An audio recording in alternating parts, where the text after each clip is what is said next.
Hello, నేను మీ CS రావు.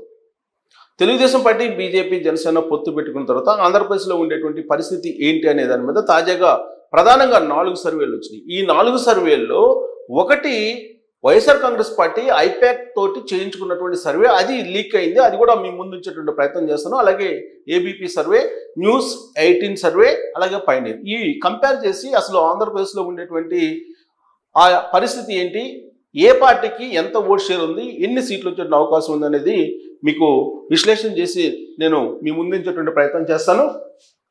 So ABP C voter survey, ఇది హల్చల్ చేస్తుంది. లేటెస్ట్ సర్వే ఇది.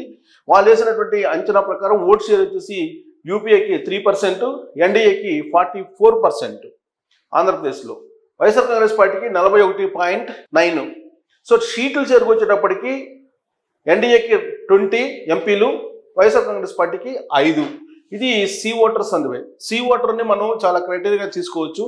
దాదాపు సి ఓటర్ గురించి నాకైతే 2014 నుంచి సుమారుగా ఆంధ్రప్రదేశ్లో అటు ఇటుగా ఆ సర్వే చెప్పినటువంటి ఫిగర్స్ వస్తూ ఉన్నాయి.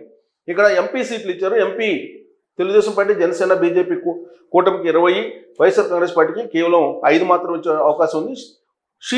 ఓట్ల షేరింగ్ కూడా ఇచ్చారు. ఓట్ల షేరింగ్ వచ్చేసి 3% ఎక్స్ట్రా ఉందని చెప్పి ఇచ్చారు. ఏది కూటమి, ఎన్డీఏ కూటమి. వైఎస్ఆర్ కాంగ్రెస్ పార్టీకి 41.2 ఉంది.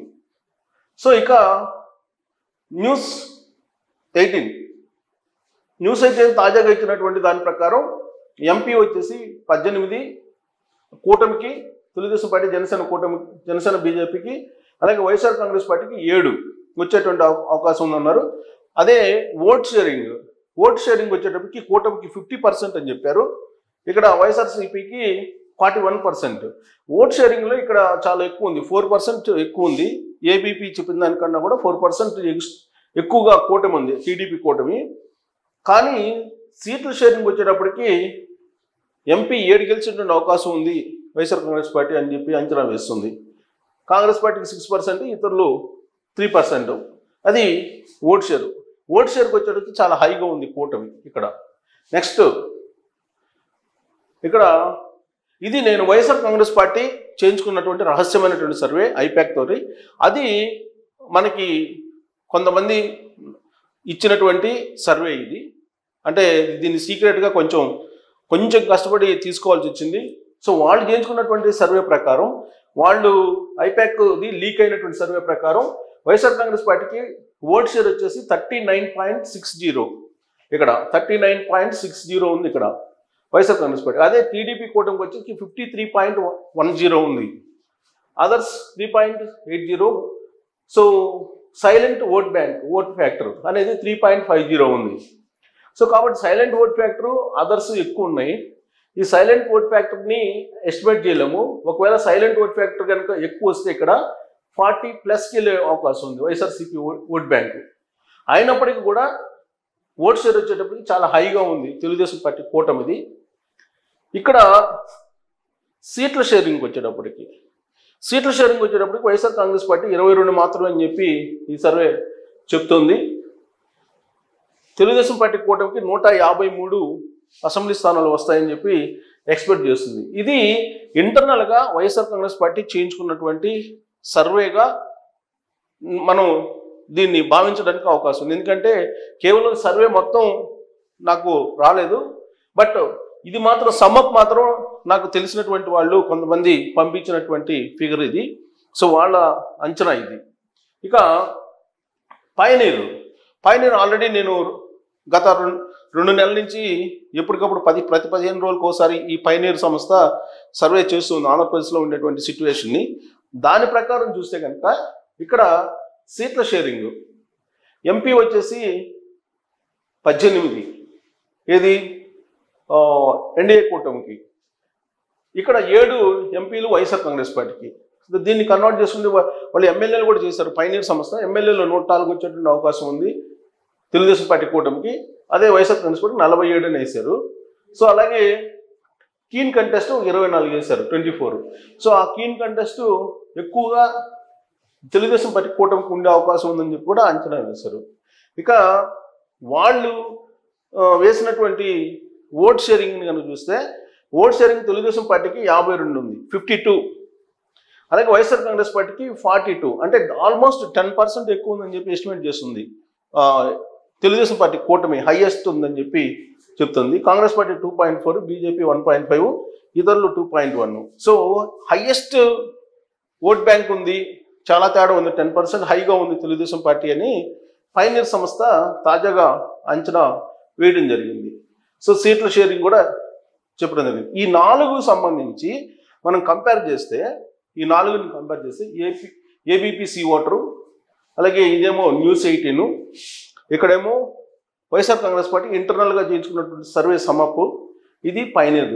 సో ఈ 4 సంబంధించి మనం తీసుకుంటే, ఈ 4ని మనం విశ్లేషణ చేసుకుంటే కనుక మనం ఎన్ని వచ్చేటువంటి అవకాశం ఉంది. ఇది అసెంబ్లీకి వచ్చేటప్పటికి ఇక్కడ ఏబీపీసీ ఓటర్ ఏం చెప్పింది, సో ఓట్ షేర్ వచ్చేసి ఇది. సీట్ల షేర్ ఏం చెప్పింది, ఇక్కడికి వచ్చేటప్పటికి సీట్ షేర్ వచ్చేటప్పటికి ఆల్రెడీ వాళ్ళు 20 చెప్పారు, 5 ఏమో వైసీపీ చెప్పారు ఎంపీలు, ఇక్కడ 20 ఏమో టీడీపీ చెప్పారు. 20 అంటే 20 ఎంపీ అంటే ఏబీపీ చెప్పిన దాని ప్రకారం 20 × 7 అసెంబ్లీ కాన్స్టిట్యున్సీలు ఉంటాయి కాబట్టి 140 అసెంబ్లీ కాన్స్టిట్యున్సీలు టీడీపీ ప్లస్ జేఎస్పీ ప్లస్ బీజేపీకి వచ్చేటువంటి అవకాశం ఉంది. ఏది అసెంబ్లీలకు వచ్చేటప్పటికి. అదే వైసీపీకి వచ్చేటికి 5 ఎంపీలు, 5 × 7 35. ఇది వైసీపీకి వచ్చేటువంటి అవకాశం ఉంది ఏబీపీ దాని ప్రకారం. అసెంబ్లీకి వచ్చేటప్పటికి ఇక న్యూస్ 18 ఏం చెప్పింది, ఎంపీ వచ్చేసి 18, దేనికి టీడీపీ కూటమికి, వైసీపీకి 7 అన్నారు. ఎంపీ 18 అంటే ఇక్కడ మనకి న్యూస్ 18 ఇది కనుక తీసుకుంటే టీడీపీ కూటమికి ఎన్ని 18, అంటే 18 × 7 వేసుకోవచ్చు, అంటే 756, 7 7, 7 ఒక 5 12, 7 ఒక 5 12, 126 అసెంబ్లీ, 756, 7 ఒక 5 12, సో 126 అసెంబ్లీ వచ్చేసి దేనికి TDP plus JSP plus BJP కూటమికి. అదే ఎంపీ వచ్చేటప్పటికి 7 వైసీపీకి. సో 7 × 7, 7 ఏళ్ళు 49.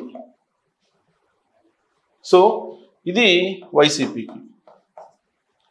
అసెంబ్లీ సెగ్మెంట్స్కి వచ్చేటప్పటికి ఇవి. ఇక పైనీర్ తీసుకుంటే కనుక మనం పైనీర్కి వచ్చేటప్పటికి ఆల్రెడీ వాళ్ళు డైరెక్ట్గా ఇచ్చినట్టున్నారు. ఆల్మోస్ట్ వాళ్ళు 150 ఇచ్చారు కదా, 150 ప్లస్ ఇచ్చారు పైనీర్. 150 అసెంబ్లీ సెగ్మెంట్స్ అని టీడీపీకి 151 ఇచ్చినట్టున్నారు టీడీపీకి, టీడీపీ ప్లస్ జేసీపీ ప్లస్ బీజేపీకి. సో ఇక్కడ మనం 150 వేసుకోవచ్చు వాళ్ళు ఇచ్చిన దాని ప్రకారం, ఇది పైనీర్ ఇచ్చిన దాని ప్రకారం. సో ఇక్కడ పైనీర్ ఎక్స్పెక్టెడ్ ఇక్కడ ఇచ్చాడు కదా, పైనీర్ ఎక్స్పెక్టెడ్ ఓట్స్ ఇది ఇచ్చాడు, 18 ఇచ్చాడు పైనీర్ కూడా. సో పైనీర్ 18 ఎంపీ, 104 ఎమ్మెల్యేలు ఇచ్చాడు, 104 ఇచ్చాడు ఎమ్మెల్యేలు. కానీ దీని ప్రకారం అయితే ఎంపీలు 18 వస్తుంది అన్నాడు. ఇది కూడా సేమ్ న్యూస్ 18 లాగానే 18 వచ్చింది. ఇక్కడ కూడా ఎంపీలు పైనీర్ సంస్థ ఎంపీలు 18 అన్నారు. దాని ప్రకారం అయితే యాక్చువల్గా ఎంటర్ అవ్వాలి 126, కానీ వాళ్ళు ఎమ్మెల్యేలకు వచ్చేటప్పటికి 104 వచ్చే అవకాశం ఉందని చెప్పి ఎస్టిమేట్ చేశారు. అదే వైసీపీకి వచ్చేటప్పటికి 7 ఎంపీలు అన్నాడు. 7 అంటే 7 ఏళ్ళు 49 రావాలి, కానీ 49 కాకుండా ఎన్ని వేసాడు, 47 మాత్రమే వచ్చే అవకాశం ఉందని చెప్పేశాడు ఎమ్మెల్యేలు. 47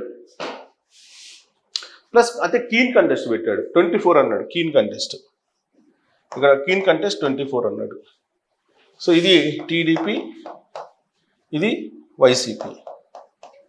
సో ఇక మనం వైసీపీ చేయించుకున్నటువంటి సర్వేలో కానీ తీసుకుంటే వైసీపీ చేయించుకున్నటువంటి సర్వేలో ఇక్కడ వైసీపీ ఇంటర్నల్గా చేయించుకున్నటువంటి సర్వేలో మనం తీసుకుంటే కనుక అసెంబ్లీ సెగ్మెంట్స్ వైసీపీకి 22, 153 టీడీపీకి వచ్చేటం డైరెక్ట్గా వేశారు. 153 టీడీపీకి, TDP plus JSP plus BJP. ఇది వైసీపీకి వచ్చేటప్పటికి 22 వైసీపీకి. వాళ్ళ ఇంటర్నల్ సర్వేలో చేయించుకుంది. ఓట్ షేర్ కూడా చాలా హై వేశారు వీళ్ళు వాళ్ళ ఇంటర్నల్ సర్వేలో. ఇది క్లోజప్లో చూపిస్తే తెలుస్తుంది, ఆల్రెడీ చూపించాము. సో ఇది యాక్చువల్గా ఫిగర్. మనం 4 సర్వేలు తీసుకుంటే ఈ రీసెంట్గా వచ్చినాయి సర్వేలు. జస్ట్ ఒక 1 వీక్ తేడాలో just 2 days back ABP voter, news 18 వచ్చినాయి. ఇవి రెండు 1 వీక్ తేడాతో వచ్చినాయి. News 18, ABP voter. ఇది 3 days బ్యాక్ వచ్చింది. 3 days బ్యాక్ ఇది 3 days బ్యాక్ వచ్చిన సర్వే ఇది. ఏది ఈ survey internal survey YSR Congress party. ఇది 1 వీక్ అవుతుంది, లాస్ట్ వీక్. సో ఇది లాస్ట్ వీక్ సర్వే. సో ఈ 4 సర్వేలను మనకు బేస్ చేసుకుంటే కనుక మనం ఈ 4 సర్వేలను చూస్తే ఎట్టి పరిస్థితుల్లో కూడా వైఎస్ఆర్ కాంగ్రెస్ పార్టీ గెలవడానికి ఆస్కారం లేదు అనేది చాలా క్లియర్ అర్థమవుతుంది. ఈవెన్ దీన్ని వేసుకున్నా కానీ, ఇది కీన్ కంటెస్ట్లో 24 వేసుకున్నారు కానీ ఇక్కడ 47 వేశాడు వైసీపీకి. ఈ 24 ఒకవేళ 24 ఒక క్లీన్ కంటెస్ట్లో కూడా మొత్తం ఇక్కడ యాడ్ అయినప్పటికీ కూడా 24 వైసీపీకి, 7, 4, 11, 7, 71 మాత్రమే వచ్చే అవకాశం ఉంది. ఒకవేళ క్లీన్ కంటెస్ట్ అంచనా వేయలేకపోయింది పైనీర్ సంస్థ అనుకొని వైఎస్ఆర్ కాంగ్రెస్ పార్టీకి వేస్తే 71 దగ్గర ఆగిపోయేటువంటి అవకాశం ఉంది. కానీ ఇక్కడ ఏబీపీ వాటర్ కానీ, న్యూస్ 18 కానీ, లేదా వైసీపీ చేయించుకున్నటువంటి ఇంటర్నల్ సర్వేలో కానీ ఎక్కడా కూడా వైసీపీకి అధికారంలోకి వచ్చేటువంటి పరిస్థితి అయితే కనిపించట్లేదు. ఎందుకంటే ఏబీపీ 20 ఎంపీ స్థానాలు వస్తాయి, టీడీపీ కూటమికి అన్నారు. సో 20x7 అసెంబ్లీ సెగ్మెంట్స్ చేస్తే ఒక్కొక్క లోక్సభ స్థానానికి 140 వచ్చేటువంటి అవకాశం ఉంది. Assembly seats. సో 140 వచ్చే అవకాశం ఉంది. అదే వైఎస్ఆర్ కాంగ్రెస్ పార్టీకి కేవలం 36 మాత్రమే వచ్చేటువంటి అవకాశం ఉంది. 35 మాత్రమే వచ్చే అవకాశం. ఇంకా న్యూస్ 18కి వచ్చేటప్పటికి 126 అంటే 18 ఎంపీ సీట్లు వస్తాయని చెప్పించారు. ఒక్కొక్క లోక్సభ స్థానానికి 7 వేసినా కానీ 126 వచ్చేటువంటి అవకాశం ఉంది. 49 వైసీపీకి వచ్చేటువంటి అవకాశం ఉంది. ఇక వాళ్ళు ఇంటర్నల్ చేసుకున్నటువంటి సర్వేలో అయితే అంటే ఎంపీ స్థానాలు ఒక రకంగా, ఎమ్మెల్యే స్థానాలు మరొక రకంగా ఉంటాయని చెప్పి ఎస్టిమేషన్ వేసింది. ఎంపీలు అయితే 18 ఇచ్చారు. ఇంటర్నల్గా చేయించుకున్నటువంటి సర్వే మనకు తెలిసినటువంటి, మనకు లీక్ అయినటువంటి సర్వే అది. మన సోర్స్ కూడా ఒక్కోసారి తప్ప మనకి ఇచ్చినటువంటి వాళ్ళే తప్పిచ్చారని అంటే అది నేను చెప్పలేను కానీ, బట్ మనకు లీక్ అయినటువంటి సర్వే అది. 18 ఎంపీ స్థానాలు ఇస్తే దాని ప్రకారం 126 వచ్చేటువంటి అవకాశం ఉంది మామూలుగా అయితే అసెంబ్లీలు. కానీ 104 మాత్రమే టీడీపీకి వచ్చేటువంటి అవకాశం ఉందని ఇచ్చారు. అలాగే 7 ఎంపీ స్థానాలు వస్తాయని చెప్పి ఎస్టిమేట్ చేశారు. సో 153 ఇక్కడ ఇంటర్నల్గా చేసిన టీడీపీ, జనసేన ఇంటర్నల్గా చేసిన సర్వేలో వైసీపీకి ఏమో 22 వస్తాయన్నారు. అదే మనకి దీన్ని ఎంపీ స్థానాల్లో ఇచ్చినట్లేదు. వీళ్ళు ఇంటర్నల్ సర్వేలో ఎంపీది కాదు, ఓన్లీ ఎమ్మెల్యేలు మాత్రమే ఇచ్చారు. సో దీన్ని బట్టి మనం ఒకవేళ క్యాలిక్యులేట్ చేసుకోవచ్చు, ఏది ఎంపీ స్థానాలకు కన్వర్ట్ చేసుకోవచ్చు. మొత్తం మీద ఏంటంటే ఈ 4 సర్వేలు ఇచ్చినటువంటి సర్వేలు మనం బేస్ చేసుకుంటే కూడా ఎక్కడ కూడా వైఎస్ఆర్ కాంగ్రెస్ పార్టీకి అయితే పాజిటివ్ అయితే కనిపించట్లేదు. సో దేన్ని నమ్మచ్చు, దేన్ని నమ్మకూడదు అనేది మీరే డిసైడ్ చేసుకోవచ్చు. హైయెస్ట్ సీట్లు పైనీర్ సంస్థ ఇస్తుందా, లేదా ఆల్మోస్ట్ 71 ఇందాక ఇక్కడ వేసాం కదా, 71 ఇదిగో ఇక్కడ. సో ఇక్కడ ఒక పైనీర్ సంస్థ ఎస్టిమేట్ అంటే కీన్ కంటెస్ట్లో కూడా యాడ్ చేస్తే 71 వస్తాయి. కీన్ కంటెస్ట్లో కూడా యాడ్ చేస్తే లేదు అని అంటే మాత్రం వచ్చినటువంటి ఓట్ షేర్ కనుక చూస్తే ఆల్మోస్ట్ 10% ఎక్స్ట్రా ఉంది. కాబట్టి ఇక్కడ 10% ఎక్స్ట్రా ఉంది, టీడీపీకి ఎక్కువ ఉంది. దాని కనుక చూసుకుంటే ఈ కీన్ కంటెస్ట్లో ఆల్మోస్ట్ 20 తెలుగుదేశం పార్టీ కూటమికి వచ్చేటువంటి అవకాశం ఉంది. అంటే 124 ఇక్కడ ఒక 52 ఉండేటువంటి అవకాశం ఉంది. ఆ ఓట్ షేర్ ప్రకారం వేస్తే కనుక 10% ఎక్స్ట్రా ఉంది కాబట్టి. సో అలా కాకుండా మొత్తం వేసినా కానీ 71 వచ్చేటువంటి అవకాశం ఉంది. కాబట్టి ఈ 4 సర్వేలు ఏది చూసినా కానీ 50కి దాటేటువంటి అవకాశం లేదు వైసీపీకి. 50కి దాటేటువంటి ఛాన్సే కనిపించలేదు 4 సర్వేలు సారాంశం తీసుకున్నా కానీ. సో కాబట్టి ఎట్టి పరిస్థితుల్లో వైఎస్ఆర్ కాంగ్రెస్ పార్టీ అధికారంలోకి రావడానికి ఏమాత్రం అవకాశం లేదు అని చెప్పి మనం దీన్ని బట్టి అంచనా వేయచ్చు. సో పొత్తులు అయిపోయిన తర్వాత చేసినటువంటి సర్వే ఒకటి మాత్రం పొత్తులకు ముందు, అంటే అఫీషియల్గా అనౌన్స్ చేయకముందు, పొత్తులు అనేవి ఆల్మోస్ట్ 1 మంత్ బ్యాకే అర్థమైపోయింది పబ్లిక్కి. కానీ అఫీషియల్గా అనౌన్స్ చేసింది లాస్ట్ వీకే కాబట్టి. సో ఆ అనౌన్స్ చేసిన తర్వాత చేసినటువంటి సర్వే ఏబీపీ అలాగే న్యూస్ 18 అనేది. But YSR Congress party internal survey మాత్రం పొత్తులు ఉన్నాయని చెప్పి తెలిసిన తర్వాతనే అది కూడా చేశారు. పైనీర్ మాత్రం కొంత పొత్తులకి ఇంకా అఫీషియల్గా అనౌన్స్ కాకముందు చేసినటువంటి సర్వే. సో ఈ 4 సర్వేలు కనుక తీసుకుంటే రాబోయేటువంటి రోజుల్లో ఎట్టి పరిస్థితుల్లో కూడా వైఎస్ఆర్ కాంగ్రెస్ పార్టీ అధికారంలోకి రాదు అనేది స్పష్టంగా అర్థమవుతుంది. ఈ 4 సర్వేల మీద మీ అభిప్రాయం కూడా తెలియజేయచ్చు. Thank you very much.